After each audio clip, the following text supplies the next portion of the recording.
Welcome to the Senior Rehab Podcast. The podcast for rehab clinicians that want to better serve older adults. And now, your host, Dustin Jones.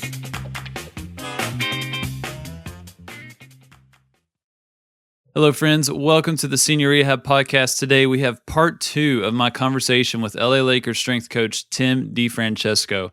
We dive deep into lessons learned from his NBA career that would be useful for you and me, the geriatric rehab clinician. Before we get back into the interview, I want to mention the workshop that Tim is doing. It's going to be this summer, July 19th at 5 p.m. Pacific Standard Time, Landing Your Dream Job.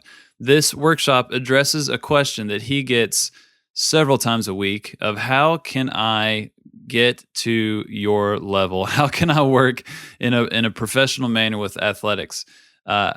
You may not be pursuing an athletic career by any means, but if you are wanting some career advice, I highly recommend checking out this workshop because Tim was very influential in some big transitions in my life as well. And I really, really appreciate his advice and acted on it. And am very happy that I did. So I think you'll be interested in this. Check out the website is tdathletesedge.com/workshops. So be sure to check that out. Once again, that's July 19th at 5 p.m. Pacific Standard Time, 2016. So let's get back into this. Tim DiFrancesco with the Los Angeles Lakers. So let's say, you're talking to someone like me, home health PT, mainly works with the geriatric clientele, and say they don't have any experience kind of in this sports performance fitness realm, but they want to learn something or take a course that's going to benefit them in their work with that geriatric population. From your experience, in terms of, courses, certifications, books that you've read, what comes to mind that you think would be beneficial to that person? I mean, immediately what comes to mind is the DNS work and the work by Craig Liebenson and What's DNS for those that aren't familiar? Yeah, so dynamic neuromuscular stabilization is the term there, and so it really goes back to, I mean, if you, what Craig Liebenson is doing on a daily basis is taking that, what would really be those primitive patterns and a lot of neuro PT based practices, applying them to musculoskeletal or orthopedic based rehab cases, and then bridging the gap between performance and all of that. So, he does a phenomenal job, and he's out here in LA, and I try to get over and just be a fly on the wall with Craig.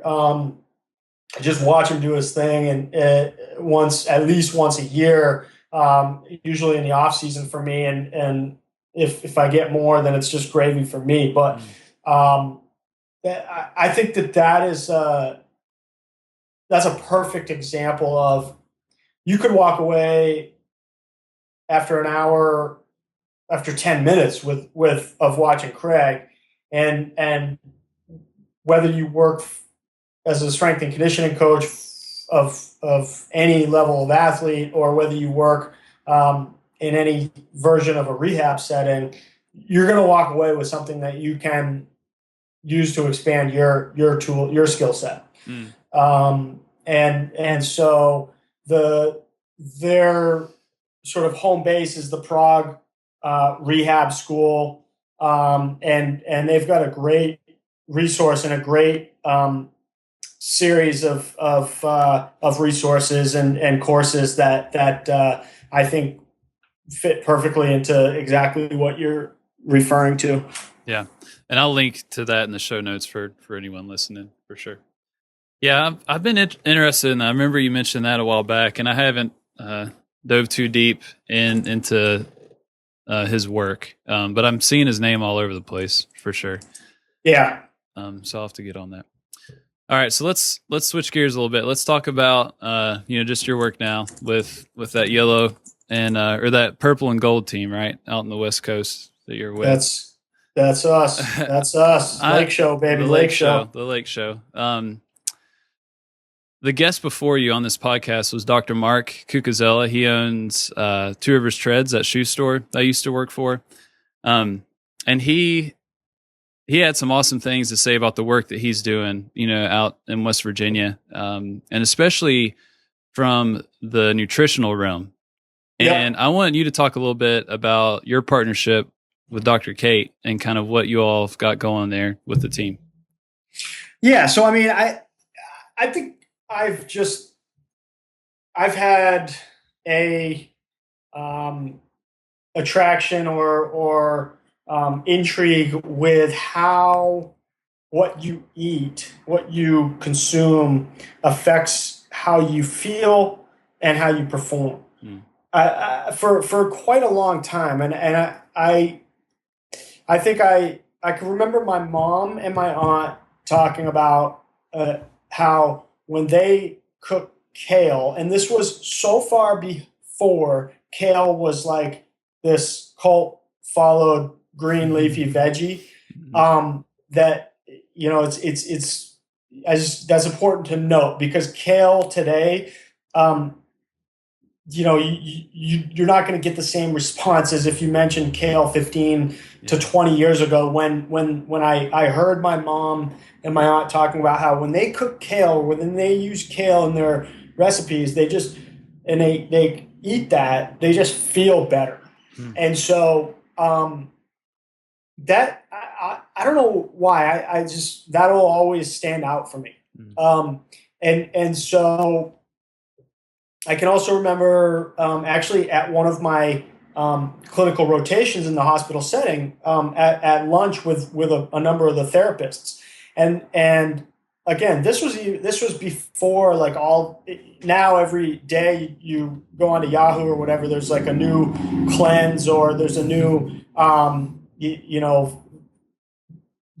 trick to making sure that you wipe all the toxins out of your body and all this stuff. But there was one of the clinicians that was eating with us had this huge thing of like some sort of sauteed green leafy vegetable, and it looked like there was some beets in there or something else, and so someone was like, "Ah, man, what's the story with that?" Like, and the woman was like, "Well, I'm for the next few weeks, I'm only eating things that will promote and help my liver to cleanse itself and the rest of my body." And so I don't know, those things always were fascinating to me. And then my passion for working in the performance and strength and conditioning world, where supplements and powders and pills are obviously most people's go-to move. I think I questioned right from the get-go if that was always the best go-to move. Now, I am not on the extreme of saying, and some people may think that I am off of reading excerpts or pieces of what I'm talking about, but I'm not on the extreme of saying, you should never have a supplement and, you're tainted if you do. It's at the same time, I also don't think that if most of your choices aren't revolving around real food, versions of nutrients and vitamins and minerals, then you're probably underserving yourself as well. So all of that combined with the fact that I grew up in an area and I grew up with a family that still has a dairy farm. And so agriculture and really, really local, pristinely sourced food sources were the norm for me. I think all of that sort of put that into a blender, and what you end up with is me now as a strength and conditioning coach who just believes really strongly that there's a direct connection between how you feel and how you operate or perform as not just an athlete, but a human.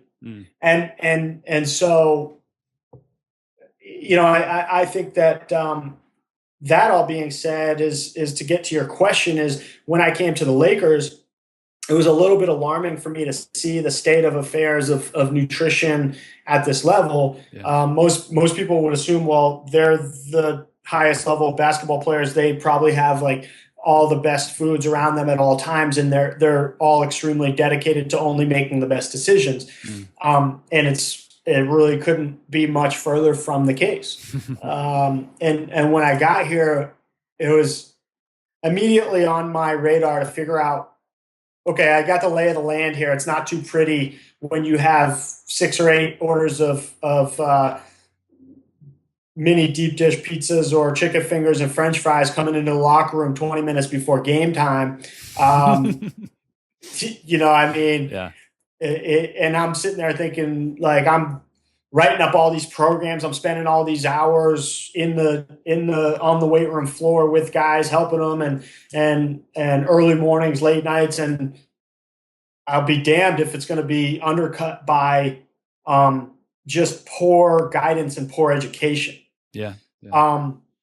And so around that period of time was when Dr. Kate Shanahan and her husband Luke Shanahan had mailed my boss Gary Vitti a copy of their book, Deep Nutrition, and they actually have 2 books now and are working on a third. But the other book they have is Food Rules. So they mailed them to Gary, and Gary and myself, as you would imagine, get a fair number of these books that and these resources or these products that are, according to the author or the person who designed the product, these are the secret to the Lakers' success. and so I got to give Gary credit for cracking that book open and saying, hey, you know what, there's something here where I haven't an approach to nutrition that maybe is A, could benefit us, and B, is a little bit different than the norm. Yeah. And he passed it over to me, said, what do you think? And we both agreed that her philosophies, Dr. Kate Shanahan's philosophies of the right foods are the right fuels, and also the idea that food is medicine are things that are sometimes being missed by nutritionists who are sitting there saying, for you to be healthy, you have to eat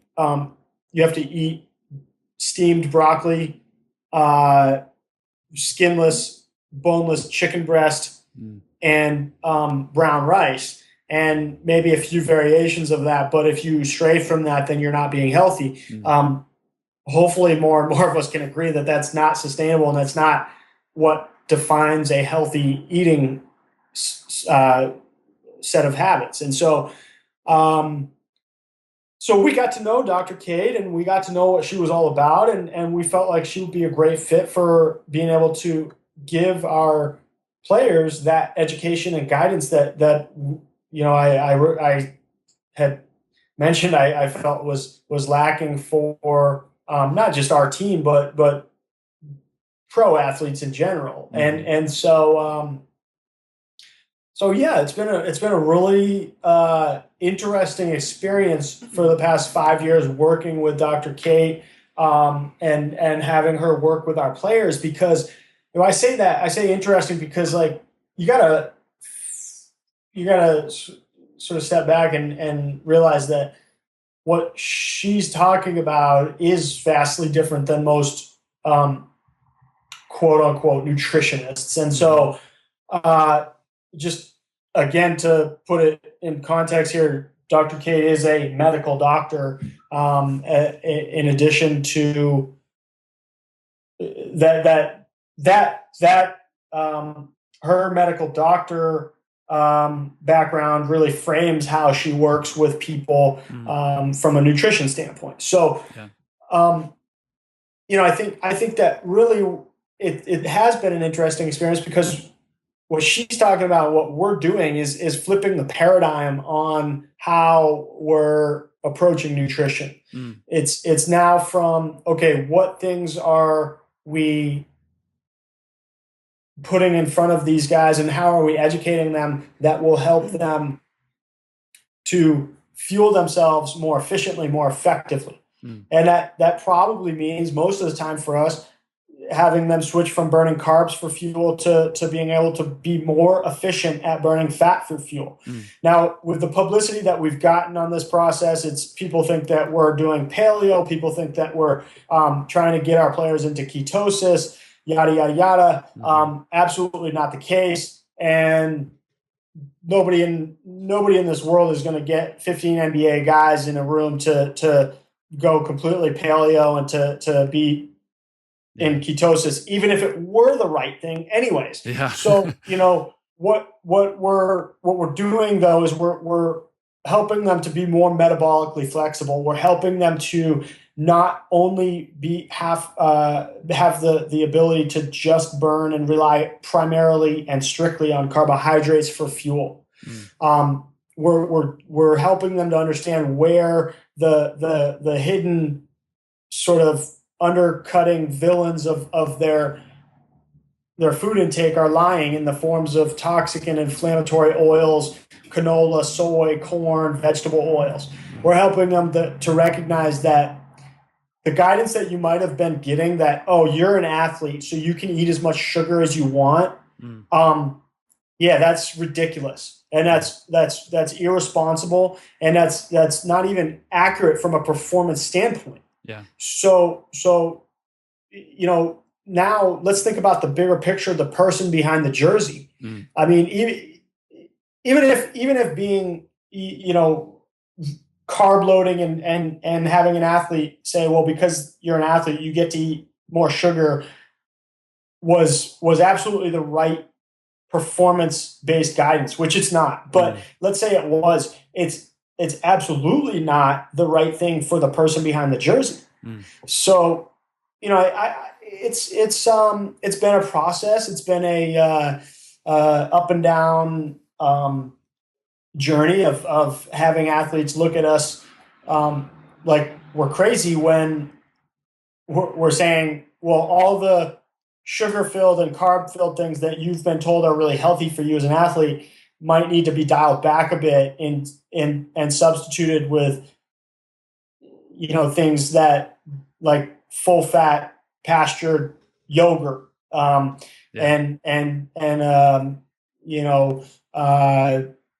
healthy nut butters that are really, according to the experts, quote unquote, that are loaded with fats. But, those types of things, chicken with the skin on and bone in, all that stuff. It's kind of shocking to people. It's almost like you're asking people to say, okay, starting tomorrow, when you drive up to that traffic light on your way to work, when it goes green, that means stop. When it turns red, that means go. Okay, now everybody go to work. Right. and you're asking for a lot of confusion and mayhem in that scenario, and that's I think that's really where we're at right now in the whole the whole nutrition and sort of health wellness world of things in general, not just with us, with the Lakers. Yeah. But it, what we've set out to do is make it as basic and as reasonable as possible in terms of how do we cut out all that noise and make this process more reasonable. Yeah. And I think one thing that adds to the complexity of your situation is that you all are trying to influence these athletes that are doing pretty well. I mean, for the most part, they're on an NBA team. They're making good money. I'm sure some of them may not be happy where they are. Some of them are very, very excited in terms of how they're performing. But it's very different than, someone like me that, I don't have a lot at stake. I don't have $1 million contract that if I change something that got me to this level, Yeah. It's not a big deal for me, but for them, it's like, man, like even if the worst food, Skittles, pizza, Pepsi, all this stuff, a lot of them probably consumed a lot of that stuff, and they're, playing for the LA Lakers. Like, why in the world would they change, what they've been doing? But I think that speaks a lot to how you all have just really influenced that team.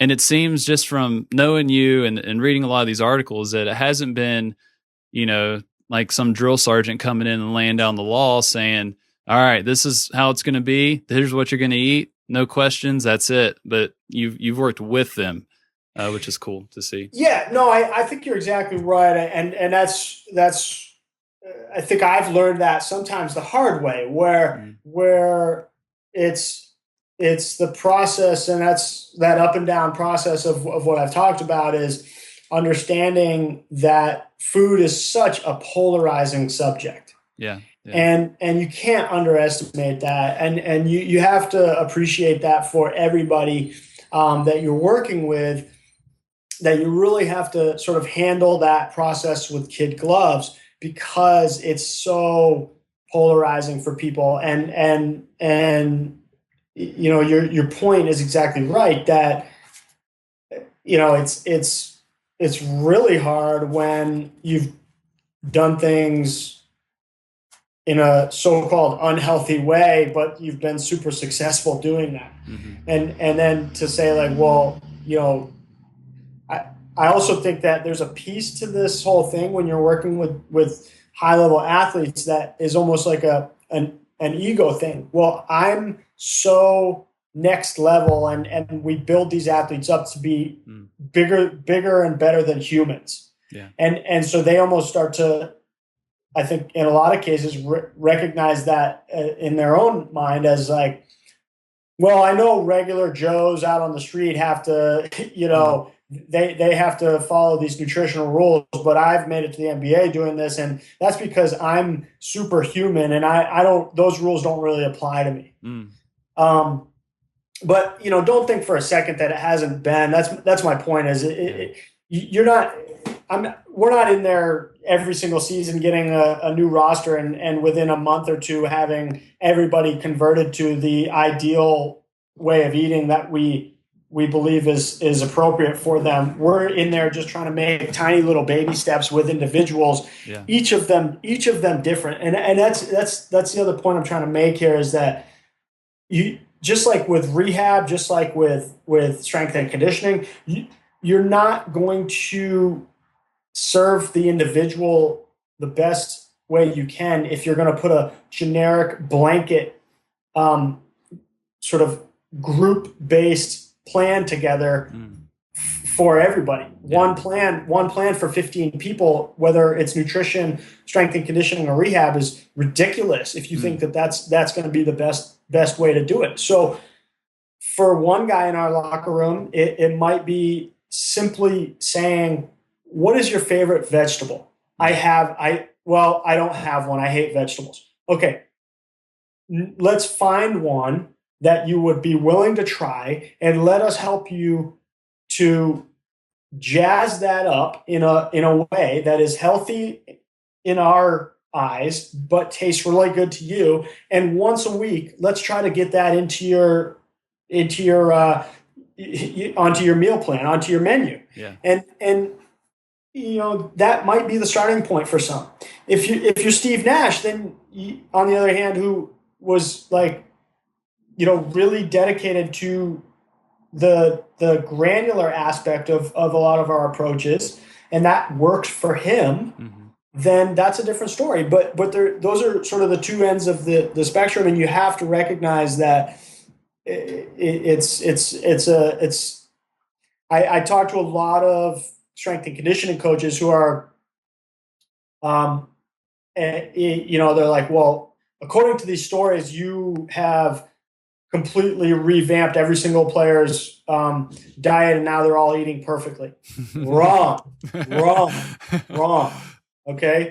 Yeah. That sounds good in a big article on xyz.com, but that's not what I'm trying to say here. I've never said that, and that's not what is happening. Yeah. But what I do believe is happening is we are slowly shifting the perception of what it means to eat the right foods for the right fuels and understand the right foods being medicine or,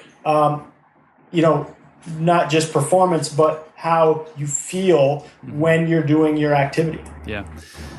And just with your situation, Dr. Mark's situation, I just think about my days in the nursing home where, I would have a patient, their meal would come to them.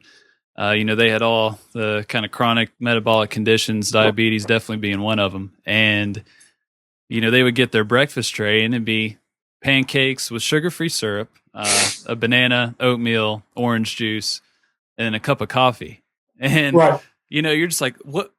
Oh my gosh, like, what are we doing here? Like we may be harming this person. And right. For me, it was very frustrating. Just cause I'm a fresh PT. I had, no business, or I didn't know how to go about influencing a department or even a whole, skilled nursing facility or rehab hospital. But I think about what you're doing in terms of just looking at the person in front of you, not forcing anything on them, but giving them options, but then, really living out, what you preach. And then Dr. Mark as well, just being consistent with his message and really showing results that how both of you all have been able to infiltrate, whether it's a hospital system or, an MBA team to get them to think differently about nutrition. I think and whether you're in home health, nursing home or acute care, in whatever setting, I think some of those principles that you all have used can be very applicable to us in trying to influence people to think differently about, especially nutrition, but just healthy lifestyles in general. Right. I want to be respectful of your time. So a few more questions here. Yeah. The team dynamic, you all have several people on your kind of medical strength conditioning staff. What are some of the challenges in having so many different people working with the same athlete? I think the first challenge is it comes down to, do you have the right number of hands on deck to be able to serve the amount of athletes that you're working with? Yeah. So that's something that every NBA organization is working there. Every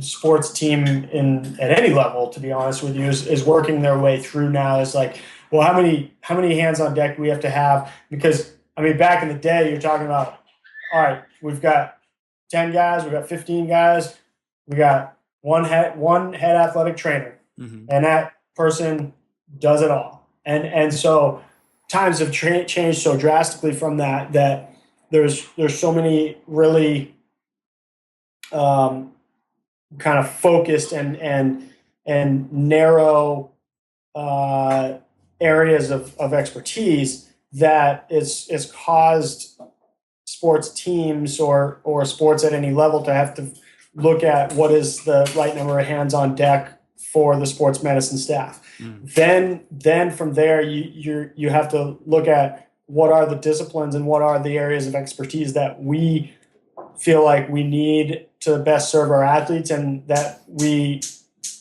that are necessary to do that.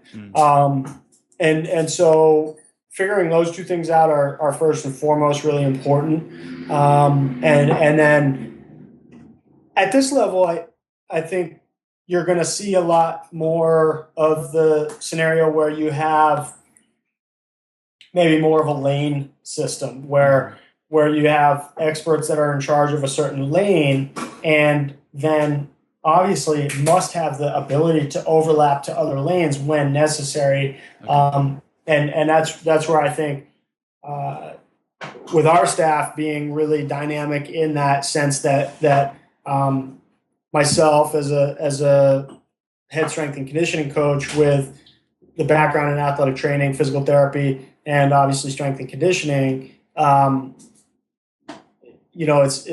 then we have a great staff of folks beyond that. Obviously, the head athletic trainer, Gary Vitti, who's been around for 35 years with the Lakers. Our assistant athletic trainer, Marco Nunez, is also versed in both the rehab and performance settings. Our head physical therapist as well, and our manual therapist and final person on the staff, Marco. And I should say our head physical therapist, her name is Judy Cito. I think what you see is any one of us could just flip into the next person's role on any given day and still execute what needs to be done. Yeah. So I think that's sort of that, but that all doesn't just happen, and those are all the challenges that everybody in any sport team setting at the sports medicine level is faced with. Yeah, and similar issues in nursing homes, home health, acute care, just with all those different people, working with that one patient. A lot of similar things can play out. Let's say you're kind of working with some of the people you used to work with at Peak. You got geriatric client. Let's say someone in their upper 70s that wants to play basketball. We'll just throw that out there. What do you think their programming would look like? Because I know now you've got to be pretty specific with some of your training. With some of these athletes to squeeze out every bit of performance that you can. So I'm just wondering, with someone in their late 70s, do you think you would still be specific, like sports specific as you are with the Lakers, or take a more general approach to how you would optimize their performance? Well, I think I would be athlete specific. I don't know how much I like the term sport specific. I'll get back to you when I figure out how much I do like it or not. But I think we're just talking about with that person. We're talking about basic movement patterns. We're talking about their training age and their training experience to this point, and we're talking about